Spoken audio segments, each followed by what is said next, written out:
सभी को नमस्ते जी। आज का हमारा विषय है कि जब हम पढ़ते हैं तो पढ़ाई में मन नहीं लगता और गंदे विचार आने लगते हैं, कुछ का कुछ आ जाता है।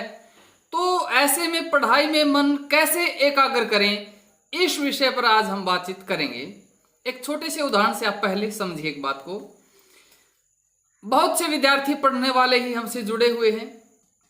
अच्छा, आप जब स्कूल जाते हो तो बहुत से बसों में जाते होंगे, प्राइवेट बस आती है ना, घर लेने के लिए आती हैं, छोड़ जाती हैं। तो आप एक आध बार आपके साथ ऐसा हुआ होगा, आप लेट उठे हैं, बस आने वाली है, समय कम है, तो अब क्या करते हैं, आप सब कार्य जल्दी जल्दी करते हैं, जल्दी जल्दी नहाते हैं, जल्दी जल्दी खाते हैं, जल्दी जल्दी तैयार होते हैं। जिस कार्य को आप पहले 10 मिनट में करते थे, आज लेट हो गए तो उस कार्य को आप 5-7 मिनट में निपटा देते हैं।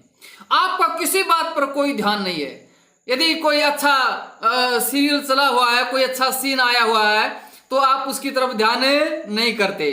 किसी की कॉल आई हुई है और कोई कह ले बात करना, तो आप उसमें बात नहीं करते, क्योंकि आपका ध्यान अब घड़ी पर रहता है कि अब 15 मिनट रह गई हैं, अब 10 मिनट रह गई हैं, अब 8 मिनट रह गई, बस आने वाली है। और आप पूरी तेजी से अपने कार्य में लगे हुए होते हैं। कोई दूसरी चीज आपके ध्यान को नहीं हटा सकती, आप दूसरी चीज आपके ध्यान को भंग नहीं कर पाती। क्यों, ऐसा क्यों होता है? इसके पीछे 2 कारण हैं। क्योंकि आप उस समय पूरी एकाग्रता से अपने कार्य को निपटाने पर लगे हुए हैं। उस समय आपके मन में कोई अश्लील विचार नहीं आते, कुछ नहीं, बस आपको ये है कि मुझे बस पकड़नी है, बस आने वाली है, पूरी एकाग्रता। ऐसा क्यों? इसके पीछे 2 कारण हैं, उनको समझिए। पहला कारण है कि आपका लक्ष्य निश्चित है कि बस आएगी और मुझे जाना है, निश्चित है कि वहां मुझे बस को पकड़ना है। दूसरी बात, समय सीमा निर्धारित है कि भाई अभी मेरे पास इतने बजे बस आ जाएगी, मेरे पास इतना ही टाइम है, इस टाइम में मुझे तैयार भी हो जाना है और यहां घर से निकल जाना है, इतना समय मेरे पास। और एक तीसरी बात और, तीसरा है दंड। यदि नहीं गया तो घर वाले भी उठाते रहे, नहीं उठा फिर अच्छे से दंड देंगे। ये हमारे पास लक्ष्य है, स्पष्ट है, हमारे पास समय सीमा निश्चित है और दंड निर्धारित है, तो तब एकाग्रता बन जाती है। लेकिन इसके लिए एक बात ध्यान से सुनना, जब आप पढ़ने बैठे तो अपना लक्ष्य सेट करके बैठे कि मुझे इतना करना है, ये करना है, लक्ष्य सेट कर लिया कि मुझे ये पढ़ना है, फिर समय निश्चित करें। अगली बात सुनना, जिस कार्य को आप आध घंटे में कर सकते हो, उस कार्य के लिए आप 40 मिनट निर्धारित कर दो, 10 मिनट एक्स्ट्रा निर्धारित कर दो, क्योंकि 10 मिनट पहले कार्य होगा तो आपको आनंद भी आएगा। ये नहीं कि कार्य हो 1 घंटे का और तुम उसके लिए रखो 45 मिनट, फिर तो तुम तनाव में चले जाओगे। छोटा कार्य, समय सीमा थोड़ी सी लंबी लो, ज्यादा लंबी भी नहीं। तो आपने लक्ष्य निर्धारित किया, समय निश्चित कर लिया, और साथ में दंड निर्धारित कर लो कि आज ये नहीं हुआ तो फिर मैं भोजन नहीं करूंगा, ऐसा कुछ दंड निर्धारित कर सकते हैं।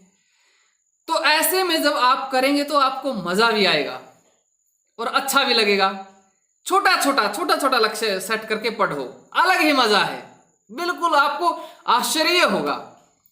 आप आध घंटे का नहीं कर सकते तो 15 मिनट का कर लो, कि मुझे 15, जो काम आप 10 मिनट में कर सकते उसके लिए 15 मिनट निर्धारित करो कि 15 मिनट में मैं ये करूंगा। इंग्लिश का 1 क्वेश्चन करना, मैं 1 क्वेश्चन ये करूंगा। तो इस तरह छोटा लक्ष्य बना के पढ़ोगे तो आपको मजा आएगा। टेंशन नहीं लेनी है, मजा लेना है जिंदगी का। आजकल वैसे ये डायलॉग सा मैं ज्यादा प्रयोग करता हूं यहाँ ब्रह्मचारियों में। कोई बात हो मैं कहता हूं टेंशन नहीं लेनी है, फिर ब्रह्मचारी आगे से अपने आप बोलता कि मजा लेना है। तो भाई टेंशन नहीं लेनी है, मजा लेना है, जिंदगी आनंद लेना है। और ये ब्रह्मचर्य पालन करके होगा, ये तभी आपका मन लगेगा, तभी इच्छा होगी। और ब्रह्मचर्य नाश जीवन का नाश है। आज तक जो हो गया सो गया, उसने भूल जाओ, कोई बात नहीं है, अच्छे से नई शुरुआत करो। बाकी जब तुम न लागे, जिनको इतना सिलेबस देखकर डर लग गए जी, पढ़ने नहीं जी करता, मतलब बहुत भारी सिलेबस को देखकर पढ़ने की ही इच्छा नहीं होती, कितना भारी सिलेबस, अब क्या करेंगे, क्या होगा। तो कहोगे तो इस पर वीडियो बना देंगे।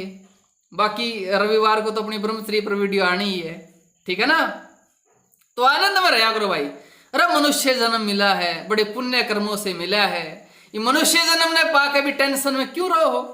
मेरे पास हर रोज मैसेज आते हैं, मैं डिप्रेशन में हूं, मैं सुसाइड करना चाहता हूं। अरे सुसाइड क्यों करा है, तो मजा लेने जिंदगी का, तो इस पे भी कभी वीडियो डाल लेंगे। तो भाई आनंद आ रहा हमने तो भाई, ऋषियों की विद्या पढ़े हैं, गुरुकुल में रहे हैं, आप जैसे भाई बहन मिल रहे हैं, बस मुझे दिखते नहीं है कि यही फर्क है। हाँ कुछ हैं जो व्हाट्सएप आदि से जुड़े हुए हैं, बड़ी रुचि ले रहे हैं, हमारे ब्रह्मचारी अच्छे ब्रह्मचारी जुड़े हुए हैं, संघर्ष कर रहे हैं, खूब कामदेव से लड़ रहे हैं और एक नंबर का ब्रह्मचर्य पालन कर रहे हैं, जबरदस्त। तो आपने भी ऐसा ही ब्रह्मचारी बनना है, ठीक है ना। मैं फिर कहूं, मजा लो जिंदगी का, ब्रह्मचर्य पालन में मजा है, यू 2 मिनट का स्वाद है। ये बात तो ठीक हो नहीं भाई, यह वीडियो नु है तुम कहीं और भी भेजोगे तो फिर ठीक है ना। चलो ठीक है भाई, अच्छा है। और कोई बात हो तो बता दिया करो, कोई कमेंट कर दिया करो। अक्षरम आवाएंगे तो पढ़ाई तो संबंधित वीडियो है, इनमें शर्माने की कोई जरूरत को नहीं। ब्रह्मचर्याली में तो तुमने शर्म आती होगी, हम करेंगे तो कमेंट होगा, अरे ये भी अग्निदेव की वीडियो देखता है। अग्निदेव की वीडियो भाई असली आदमी देखें, नकलियां बस की बात नहीं है। जो ब्रह्मचर्य में रुचि रखते हैं ना, वह वीडियो देखते हैं ब्रह्मचर्य की। जो ये खत्म हो रहे हैं ना, इनके बस की बात नहीं है। तो वाह भाई ब्रह्मचारी 7 मिनट हो गए, बाकी आनंद आवा है। तुम आमने सामने होते 10,000, कितनी बड़ी संख्या हो जाती है, 10,000 नौजवान, और वो भी और सामने हो और मैं बोलता हूं, क्या आनंद उसमें। लेकिन बस अब तो ये मोबाइल है, ये कमरा है, सामने पेड़ हैं और लग रहे हैं, पर आनंद है। आपके रिप्लाई आते हैं, आपके जवाब आते हैं, उसमें भी आनंद आता है। तो बात करनी हो तो वही है ना, दोपहर का समय है, 1 से 2 के बीच में 73 570 76 77 8 7357076778 ये अपना नंबर है। कोई दिक्कत नहीं है, कोई बात हो तो बता दियो, कॉल कर लियो, कोई बात हो तो कोई नहीं, ठीक है ना। धन्यवाद, नमस्ते।